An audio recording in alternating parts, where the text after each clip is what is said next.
नमस्कार, मैं दौलत शर्मा और आप देख रहे हैं यूआईपी न्यूज़। इस समय मौजूद हूँ आईटीओ छठ घाट, जो कि एक यमुना का घाट है। जैसे कि दिल्ली में आई बीजेपी सरकार ने जब वो चुनाव लड़ रहे थे तो एक सबसे बड़ा वादा किया था और ये सबसे बड़ा मुद्दा था यमुना सफाई। और जब चुनाव बीजेपी ने जीता उसके तुरंत बाद ही यमुना किनारे, यमुना के आसपास उन्होंने मशीनें लगाना शुरू कर दी थी। हालांकि आप देखेंगे तो एक मशीन अभी इस तरह पीछे लगी हुई है, वो कैमरे में अगर आएगा तो ठीक है, बाकी वो लगातार हम आपको दिखा रहे हैं कि कैसे मशीनें काम कर रही हैं, कैसे लगातार यमुना सफाई का काम है। लेकिन ये यमुना सफाई मात्र बीजेपी के फायदे के लिए है या फिर सच में इसको लेकर काम हो रहा है? क्योंकि कई सारे लोग ऐसे हैं जो लगातार कई सालों से यमुना को लेकर क्लीनिंग ड्राइव चला रहे हैं, उनकी सफाई के लिए आवाज़ उठा रहे हैं। यमुना बाबा नाम से मशहूर हमारे साथ आज अशोक उपाध्याय जी मौजूद हैं।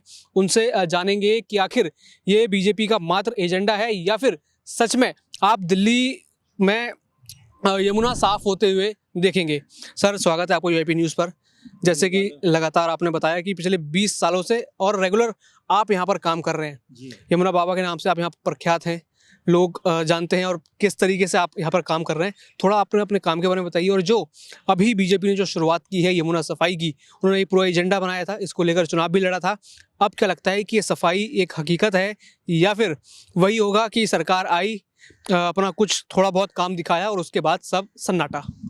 देखिए, हम तो जो कर रहे हैं एक प्रयास है और अपने आनंद के लिए करते हैं।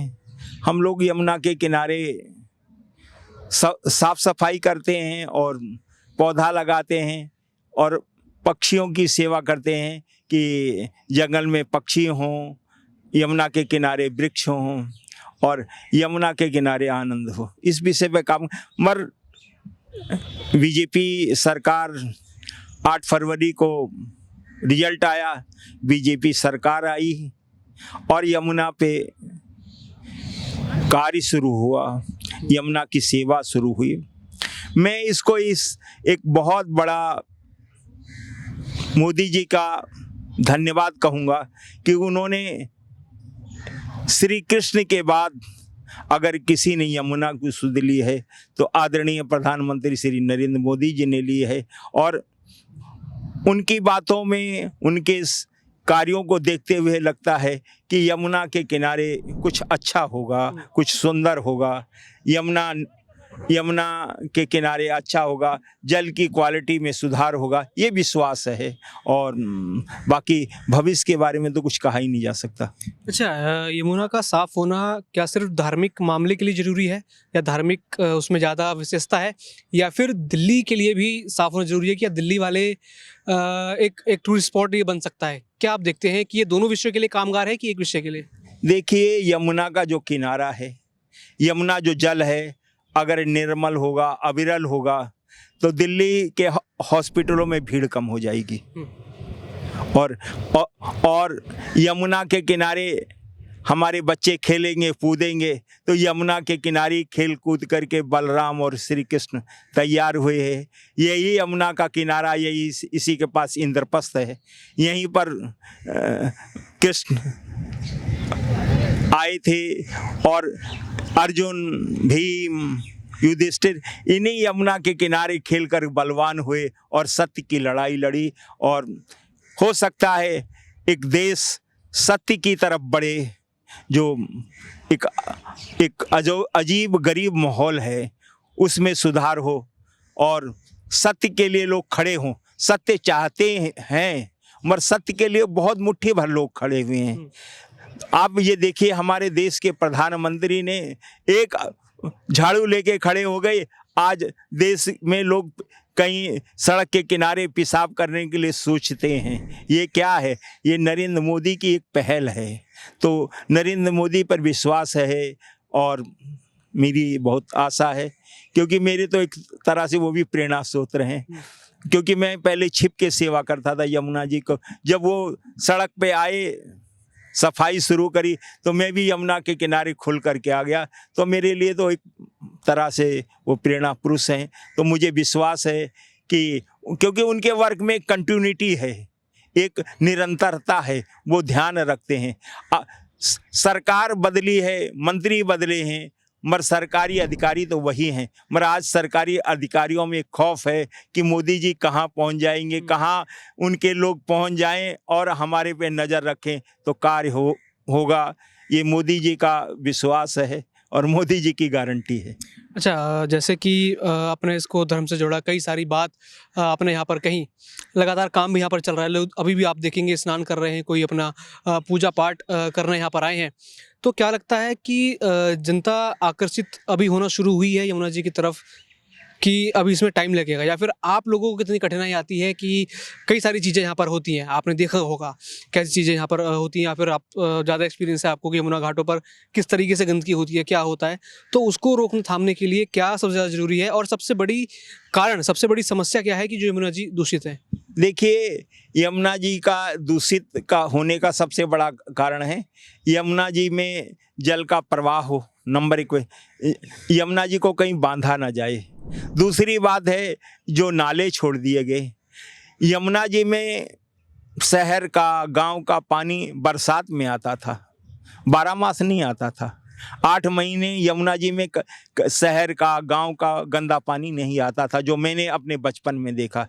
मगर आज 12 महीना यमुना जी के किनारे गंदा पानी आता है, जो हमारे शहर का विकास हुआ, नगर का फैलाव हुआ, तो अब उसका गंदा पानी कहाँ जाए? तो उस गंदा पानी का जो सरकार ने का उद्योग का उद्योगों को हम जगह जगह अगर इसको लगाए होते तो शायद दिल्ली शहर इतना बड़ा नहीं होता, और लोग यमुना जी के किनारे, अब लोगों की गंदगी कहाँ जाए? तो यमुना में आ रही है, तो ये जो दिल्ली बसी है बिना योजना की बसी है इसके किनारे, और बिना योजना का जब कार्य होता है तो गंदगी होती ही होती है। और उस गंदगी में आज यमुना जी को लोग पूजा करने आते हैं, अपना पूजा कचरा छोड़ते हैं। अब ये देखिए, वो सामने दिखाइए, वो पूजा करते रहे और अपनी प्लास्टिक वहीं फेंक रहे हैं।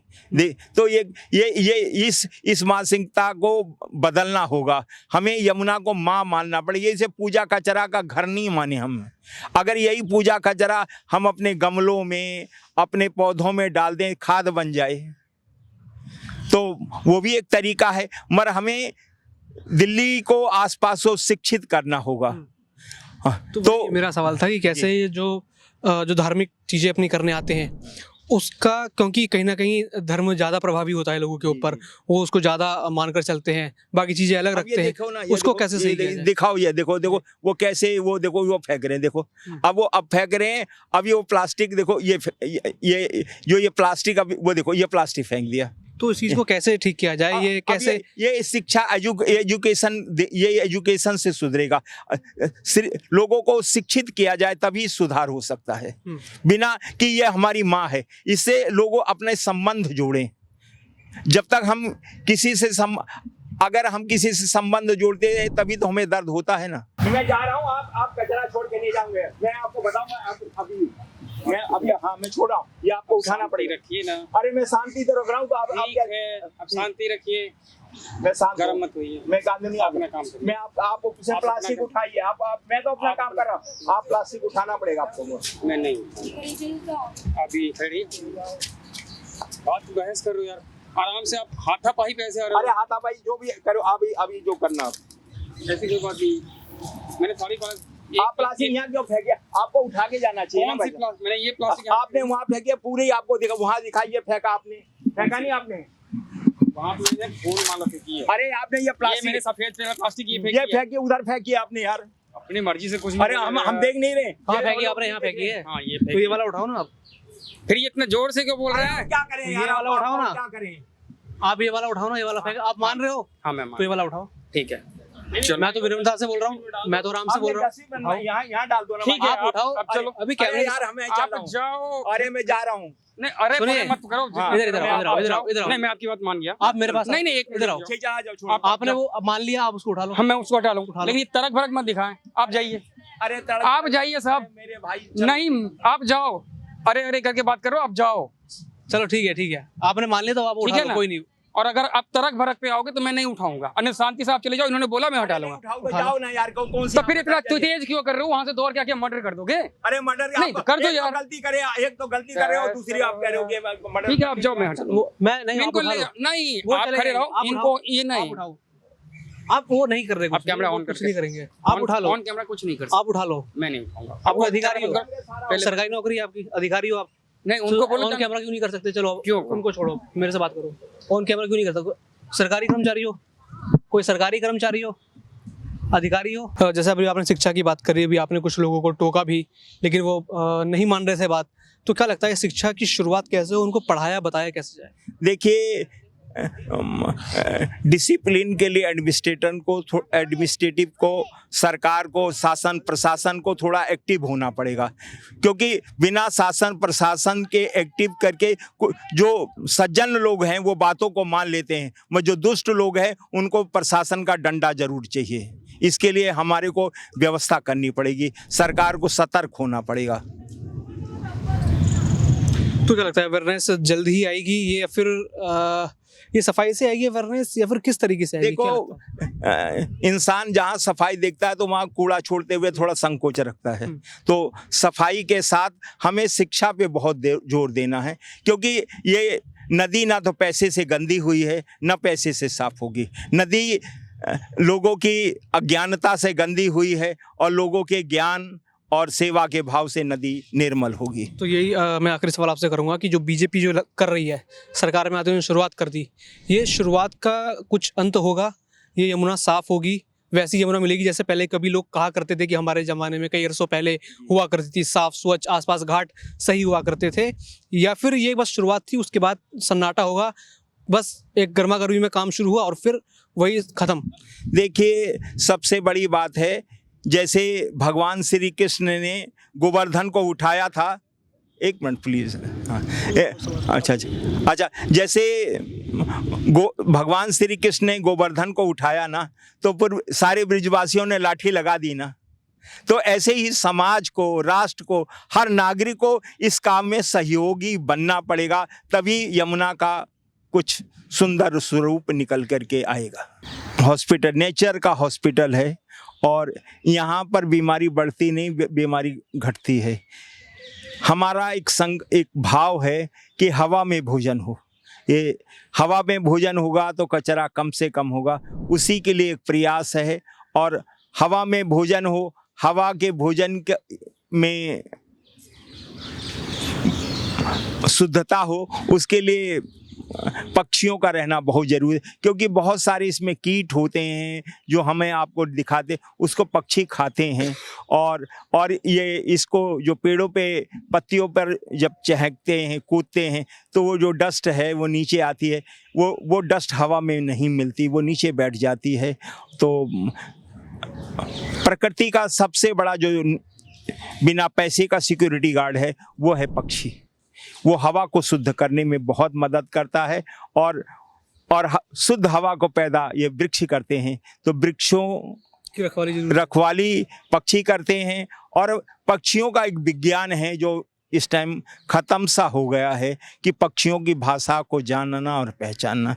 हम यहाँ आकर के एक विद्यार्थी के रूप में उन पक्षियों की भाषा को सीखने की कोशिश करते हैं कि पक्षियों की जो भाषा है उसमें क्या संदेश है, क्या फ्यूचर है, क्योंकि फ्यूचर के बारे में अगर कुछ बताता है तो पक्षी बताता है। हमारा विज्ञान का जो मौसम विज्ञान है अभी तक इतना नहीं पहुंचाया कि भूकंप को वो घोषणा कर दे कि भूकंप होने वाला है। हाँ, बरसात और उसके बारे में तो बता देता है, मगर भूकंप के धरती को, वाइब्रेशन को नहीं पढ़ पाता। मगर पक्षी जो मोर है, जो हमारे राष्ट्रीय पक्षी है, वो धरती के वाइब्रेशन को पढ़ता है। तो मेरा ये भी एक यहाँ शोध का विषय, मैं विद्यार्थी बनकर के यही सब सीखता हूँ। जंगल को मदद करता हूँ, जंगल तैयार हो, उसमें पक्षी रहे, उनके लिए मैं एक स्टूडेंट के रहता हूँ। ये सब मेरे टीचर्स हैं, तो मैं इनके साथ पढ़ता हूँ, यहाँ करके मैं इनसे स्टडी करता हूँ, इनसे सीखता हूँ। तो बिल्कुल यहाँ पर जैसे यमुना बाबा ने कहा कि सबसे पहले नागरिकों को सामने आना पड़ेगा। साफ सफाई के लिए लगातार सरकार अपने काम कर रही है, कई सारी संस्थाएं इसको लेकर अपने काम कर रही है। पहले भी हमने आपको कई सारी संस्थाओं के काम दिखाए थे, कैसे वो लगातार यहाँ पर यमुना नदी को लेकर कार्यरत है लगातार, चाहे यमुना आरती हो चाहे अन्य चीज़ें वो सब कर रही हैं। लेकिन अब जब सरकार ने भागीदारी ली है तो कहीं ना कहीं पब्लिक को भी अपनी जिम्मेदारी समझनी होगी और यमुना जी की सफाई के लिए अब उनको लगातार हाथ बढ़ाना पड़ेगा। जैसे हम लगातार आपको बता रहे हैं कि मशीनें बीजेपी जैसे ही सरकार में आई तुरंत उन्होंने यमुना जी के आगे मशीनें लगा दी, लगातार साफ सफाई करी। हालांकि अभी भी देखेंगे आप कई सारा पार्ट इस तरफ गंदा है, लेकिन लगातार सफाई का काम चल रहा है। अब देखना ये होगा ये सफाई का काम कब तक अंत तक पहुंचेगा। हालांकि बीजेपी कहती है कि जो काम हम शुरू करते हैं उसको अंत देते हैं और वो अंत जो होता है सुखद होता है, यानी जनता के हित में होता है। बाकी और भी ऐसी खबरें जानने के लिए देखते रहिए UIP न्यूज़। धन्यवाद।